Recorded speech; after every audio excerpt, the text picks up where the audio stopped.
Enforcement squad as గారు, అలాగే మన సిఐ గారు ఆ పాంప్లెట్ తీసుకుని ఒక విషద్రవాడు, అందువల్ల దానికి ఇంజనీర్లు ఉంటారు. వారి పర్యవేక్షణలో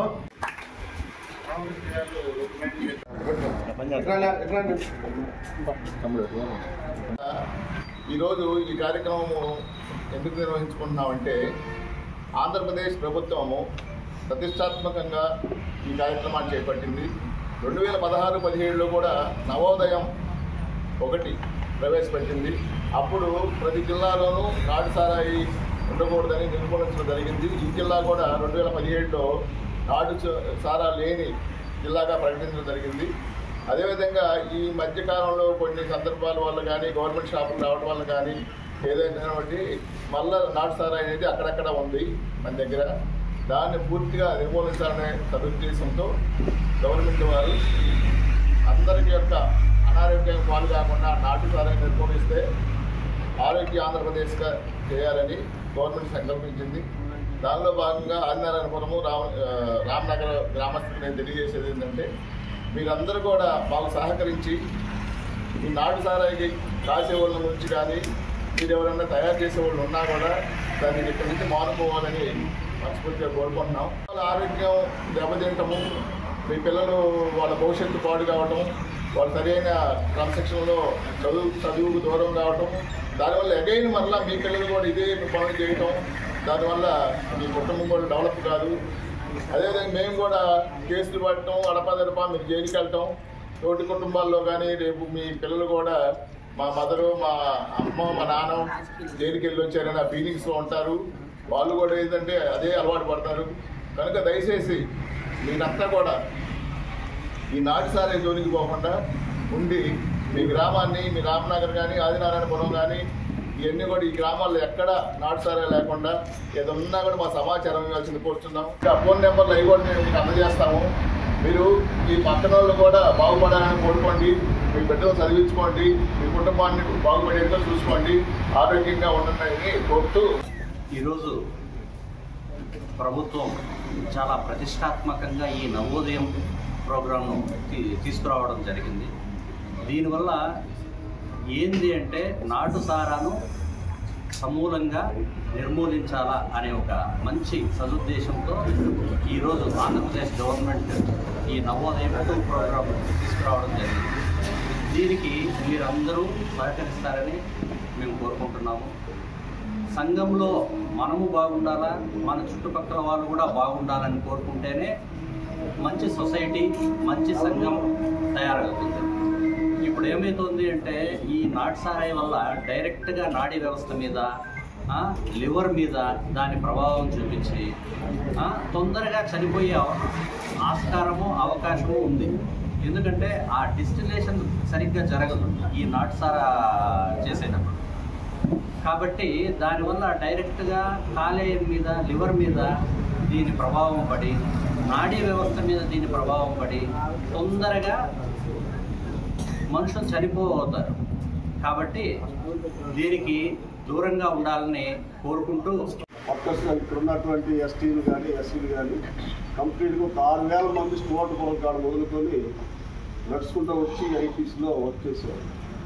ఇప్పుడు ఐటీసీలో ఈ మెన్ పవర్ తీసేసిన తర్వాత కొంత ఆర్థికమైనటువంటి ఇబ్బందుల వల్ల పసుపు, మరమరాలు ఇట్లాంటివి తీసుకెళ్ళి సుమారుగా 60-70 కిలోమీటర్లు వెళ్ళి అక్కడ అమ్ముకొని వచ్చి కుటుంబాలు పోషించుకున్నారు. అక్కడ ఉన్నటువంటి లేడీస్ ఎస్టీస్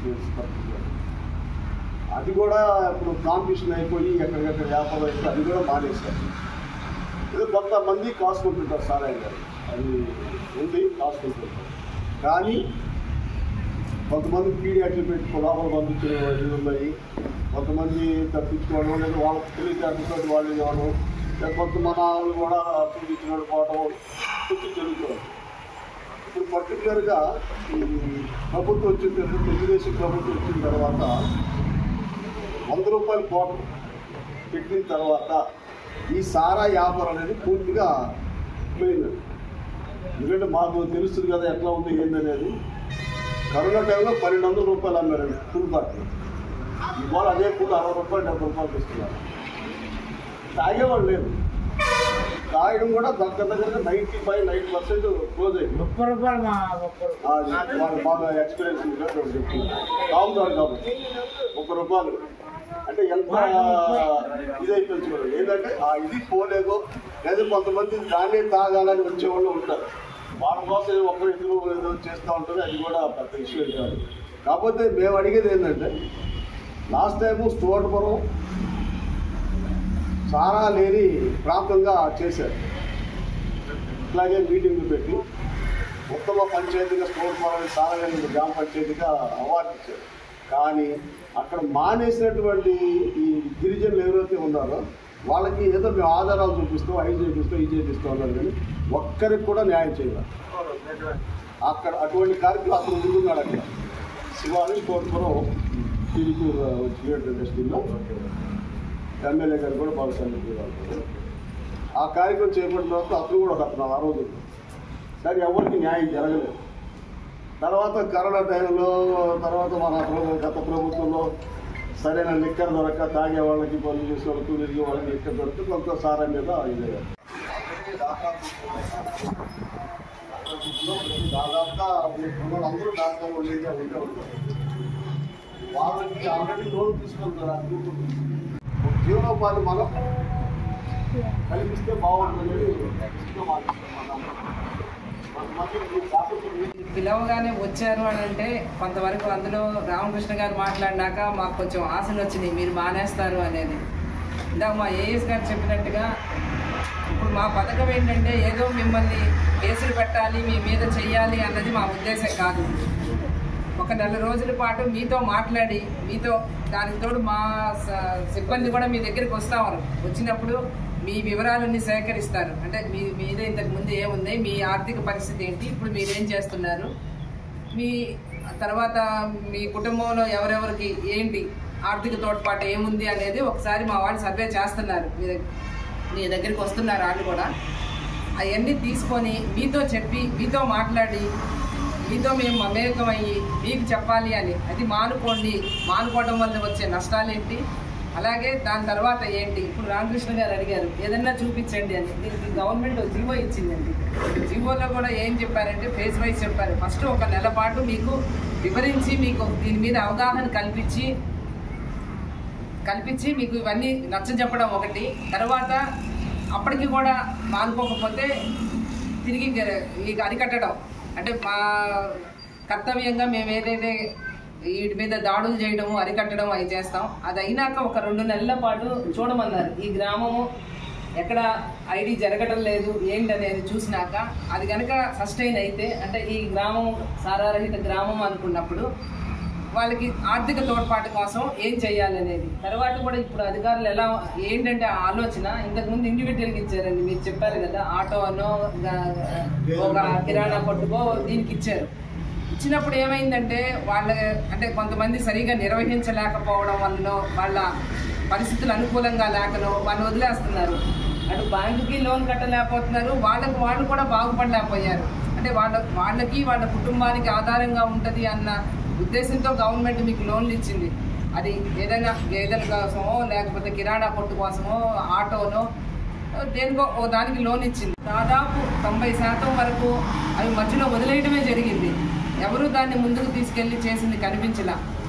దానివల్ల అటు రాష్ట్రానికి కానివ్వండి మీకు కానీ ఉపయోగపడట్లేదు. కాబట్టి ఈసారి ఏంటంటే ఉద్దేశము ఒక కమ్యూనిటీ వైజ్ అంటే ఒక ఈ గ్రామంలో మొత్తం కాకపోయినా కనీసం 2 గ్రూపులుగా ఇది మేము చేసుకుంటామని మీరు వస్తే దానికి తోడ్పాటు చేయడానికి. ఎందుకంటే మీరు 10-15 మంది ఉంటే ఒక నలుగురు చేయలేకుండా పక్కకు వెళ్ళిపోయినా మిగతా వాళ్ళన్నా కలిసి దాన్ని ముందుకు తీసుకెళ్తారు. తద్వారా మీరు బాగుపడతారు.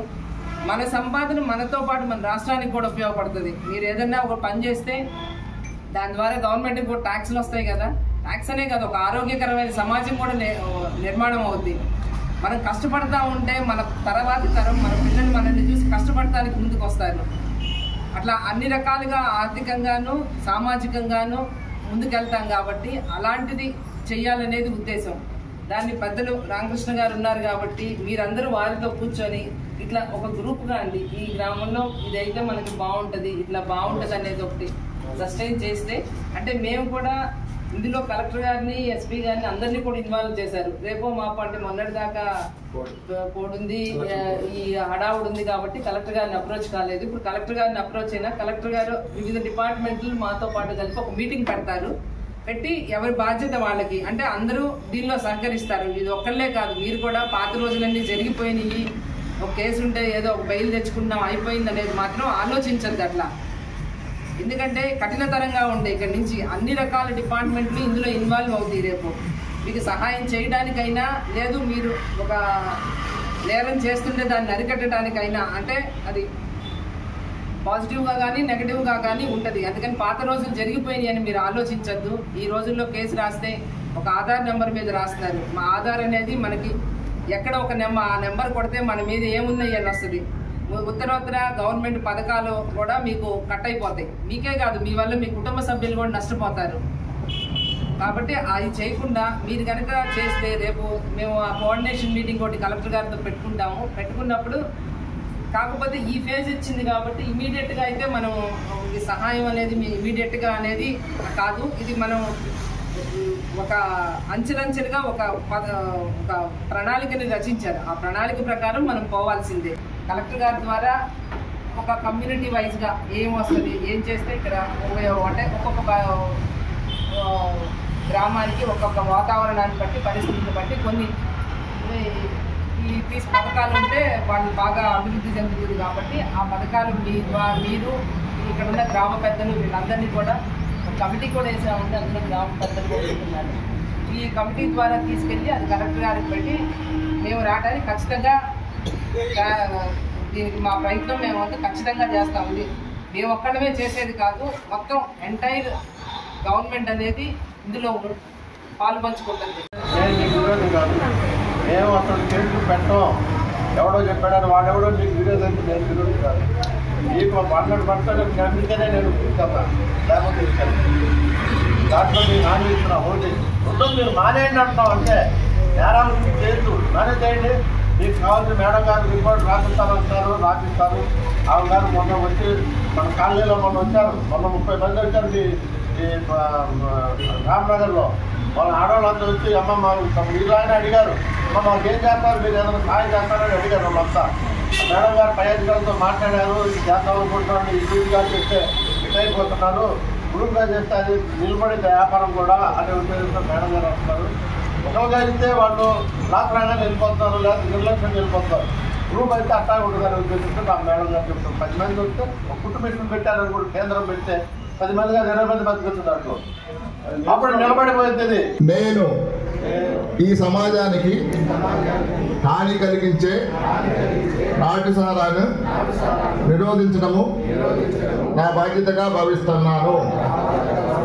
నాటుసారా తయారీ, రవాణా, అమ్మకము, కలిగి ఉండటము మరియు సేవించడము చట్టరీత్యా నేరము మరియు ఇది ఆరోగ్యానికి ప్రమాదకరము అని తెలుసుకున్నాను. నేను, నా కుటుంబము, నా చుట్టూ ఉన్న పౌరులను నాటుసారా జోలికి పోకుండా అవగాహన కల్పించి ఆరోగ్యకరమైన సమాజ నిర్మాణం కోసం నా వంతు సారా ద్వారా కలిగే అనర్థాలను అరికట్టడానికి క్రమశిక్షణతో ధైర్యంగా ప్రభుత్వానికి ఎల్లవేళలా సహకరిస్తాను.